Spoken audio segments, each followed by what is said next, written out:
Sonam, firstly welcome on our channel FIFA force. Well, Cannes की बात करते हैं पहले तो 78 व्हाट टू से।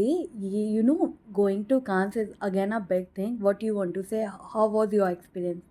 बहुत अच्छा एक्सपीरियंस था, अमेजिंग एक्सपीरियंस। ये मेरा सेकंड टाइम था कांस रेड कार्पेट पे। एंड मैंने मूवी देखी डाई माय लव, उसका प्रीमियर था।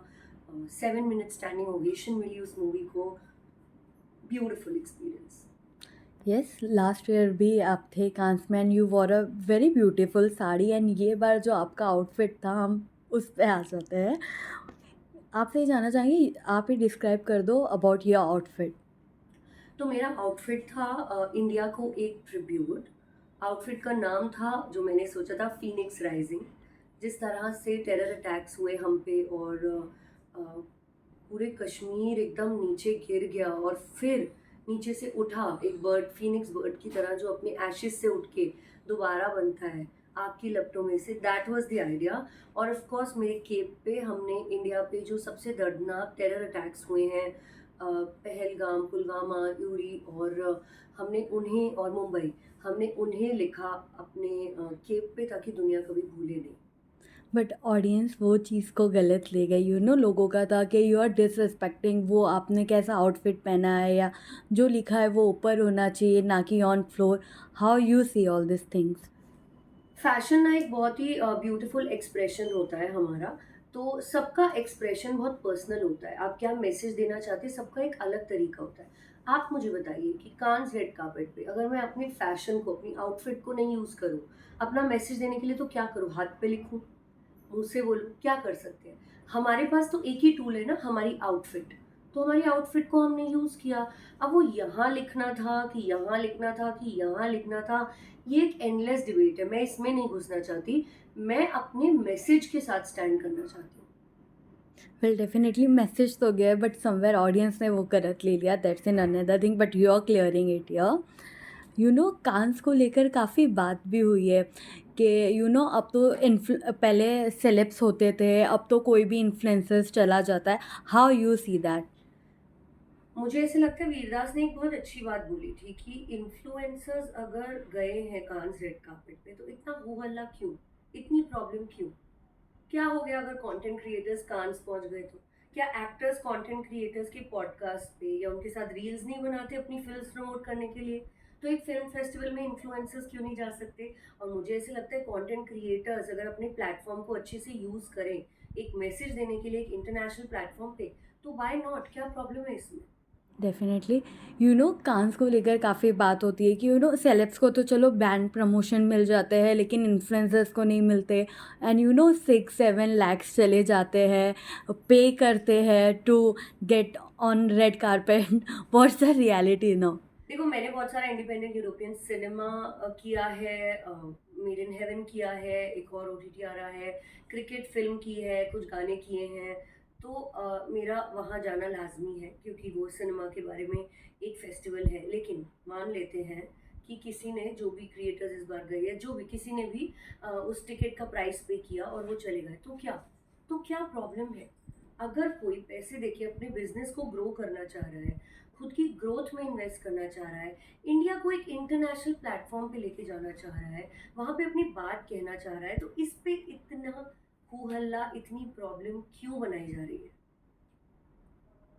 मैं आपसे जानना चाहूँगी, कांस में बहुत लोग गए, सेलेब्स, इन्फ्लुएंसर भी। आपको सबसे ज़्यादा लुक किसका अच्छा लगा?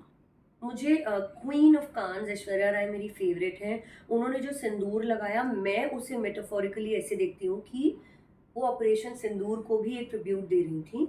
और ऑब्वियसली वो इतनी खूबसूरत भारतीय नारी हैं। उन्होंने जो साड़ी पहनी, लास्ट ईयर मैंने भी साड़ी पहनी थी। साड़ीज आर माई फेवरेट, इसलिए वो मेरा फेवरेट लुक था।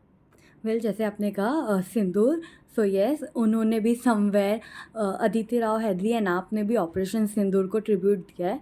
What want to say about that?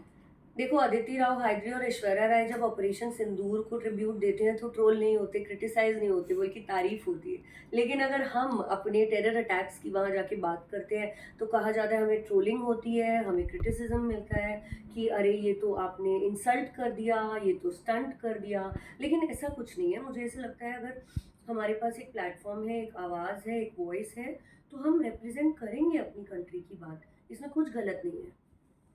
You know trolls is a part of life अब सोशल मीडिया की वजह से। How Sonam dealt with it? मैं ये नहीं कहूँगी कि फ़र्क नहीं पड़ता, मेंटल हेल्थ पे असर पड़ता है और मैं मेंटल हेल्थ के बारे में बहुत बात करती हूँ, लेकिन मुझे ऐसे लगता है एक आर्टिस्ट की जर्नी में तारीफ और अप्रिसिएशन और ट्रोलिंग, ये एक सिक्के के दो पहलू हैं। हमें दोनों को ग्रेसफुली एक्सेप्ट करना है। जहाँ हमें इतनी अप्रिसिएशन, इतना प्यार मिलता है लोगों का अपनी कम्युनिटी से, वहाँ पे कुछ ट्रोलिंग भी मिलती है, इट्स ओके, उसे ग्रेसफुली एक्सेप्ट करना चाहिए। अम, एक चीज़ मुझे बहुत अफेक्ट करी, जो मुझे बहुत सारे थ्रेट्स आ रहे थे मेरे डीएम्स में, जिससे मैं थोड़ा डर गई थी। अम, कुछ पाकिस्तान से, कुछ थ्रू द वर्ल्ड मुझे थ्रेट्स आ रहे थे, वो मुझे बहुत स्कैरी लगा, बट अदरवाइज ट्रोल्स से मुझे कोई फ़र्क नहीं पड़ता। यू नो पहले कहा जाता था कि आर्ट को लेकर कोई बाउंड्रीज नहीं है।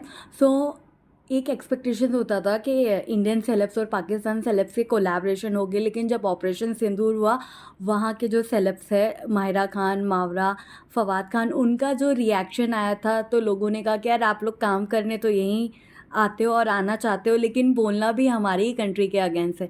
What you want to say about it? I just want to say कि हमारे देश में बहुत सारा टैलेंट भरा पड़ा है, जिसे एक मौका भी नहीं मिलता है। मतलब इंडिया से ज़्यादा टैलेंट वर्ल्ड में कहीं नहीं है। तो मुझे ऐसे लगता है कि सबसे पहले हम अपनी कंट्री के टैलेंट को वो प्लेटफॉर्म दे लें, उसके बाद नेबरिंग कंट्री के बारे में सोचें तो बेहतर होगा। हमारे यहाँ बहुत सेलिब्रिटीज़, आर्टिस्ट हैं जिनमें इतना टैलेंट है, लेकिन शोकेस करने को मौका नहीं मिलता। तो आई थिंक वो अपॉर्चुनिटी अगर हम अपनी कंट्री के आर्टिस्ट को दें तो बेटर है। And the way they celebs react for our country. मुझे बहुत डबल स्टैंडर्ड लगता है, बट मैं उसके बारे में कुछ नहीं कहना चाहूँगी, वो उनका पर्सनल एजेंडा है। अगर वो हमारे देश के बारे में बोलना चाहें, मैं अपने देश के साथ हमेशा इंटरनेशनली, नेशनली, मैं अपने स्टैंड पे हमेशा खड़ी रहूँगी। यू नो कांस पे हम वापस आ जाते हैं, एक्सेप्ट दैट पार्ट, वो ट्रोलिंग को साइड करके बाकी का ओवरऑल एक्सपीरियंस कैसा रहा है इस बार सोनम का? मैंने ट्रॉलिंग के बारे में सोचा ही नहीं, क्योंकि मैं इतना मज़ा कर रही थी, I was having so much fun. मैं लोगों से मिल रही थी, I literally met Hollywood stars, I got a chance to speak to Jennifer Lawrence, Robert Pattinson, बहुत सारे प्रोड्यूसर्स, डायरेक्टर्स एलए से आए थे, गुरिंदर चड्ढा, बहुत ही अच्छे अच्छे लोगों से मैं मिल पाई, डायरेक्टर्स से, उनसे सिनेमा की नॉलेज ले पाई, उस बारे में बात कर पाई। आई थिंक वही तो है ना, वही तो पॉइंट है, to really understand the power of cinema and celebrate it, and that I did beautifully. I loved it. You know आपने ऐश्वर्या राय का नाम मेंशन किया, सो जब उर्वशी रौतेला रेड कारपेट पे थी, तो लोगों ने उनको भी बुला रही क्या पैरोट लेके गई हो, और she is trying to be Aishwarya, जिसके बाद उन्होंने कहा I am not trying to be someone, मैं अपने ही ऑरा में हूँ, that type. So what you want to say on that? मुझे उर्वशी बहुत अच्छी लगती है, और मुझे उनका ड्रेसिंग सेंस और उनका, मुझे सब कुछ अच्छा लगता है। मुझे ऐसा लगता है the way she puts herself out there authentically, उन्हें कोई फ़र्क नहीं पड़ता कोई ट्रोल क्या बोल रहा है, कोई उनके बारे में क्या कह रहा है, वो अपना काम करती हैं, अपने आप को उस प्लेटफ़ॉर्म पे जाके रखती हैं, मेहनत करती हैं, that is what I respect. अब ट्रोल्स का क्या है, कभी कुछ बोलते हैं तो कभी कुछ बोलते हैं। मुझे ऐसा लगता है उर्वशी कुछ भी पहने ना, लोगों को बस उनको ट्रोल करने में मज़ा आता है, बट आई थिंक उनके उनकी मेहनत, उनके आउटफिट के पीछे का कितनी बड़ी टीम लगी होती है, कितने सारे, मुझे पता है ना टीम की कितनी मेहनत होती है, कितने महीने की प्लानिंग लगती है।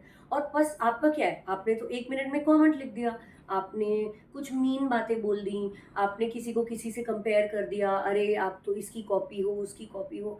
लेकिन आप घर में बैठ के कर रहे हो ना ये।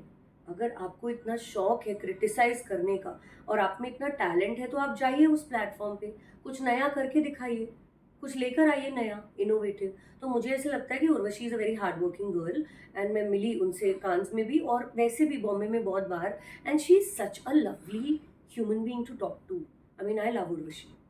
वेल सोनम, आपसे जानना चाहेंगे क्या कुछ अपकमिंग प्रोजेक्ट है, किस सीरीज़ में या किस नए अवतार में नज़र आने वाले हो? जी, एक ओटीटी प्रोजेक्ट की अभी मैं शूटिंग कर रही हूँ, लेकिन उसके बारे में नहीं बात कर सकती। अभी कॉन्ट्रैक्चुअल है, लेकिन जैसे ही रिलीज़ होने वाला होगा, सबसे पहले आपको बताऊँगी। Lastly, anything you want to tell to your audience and fans? Just be authentic, be real, have a voice, put yourself out there, have an opinion, and have the confidence to speak your opinion, and also never forget your country. Jai Hind. Thank you.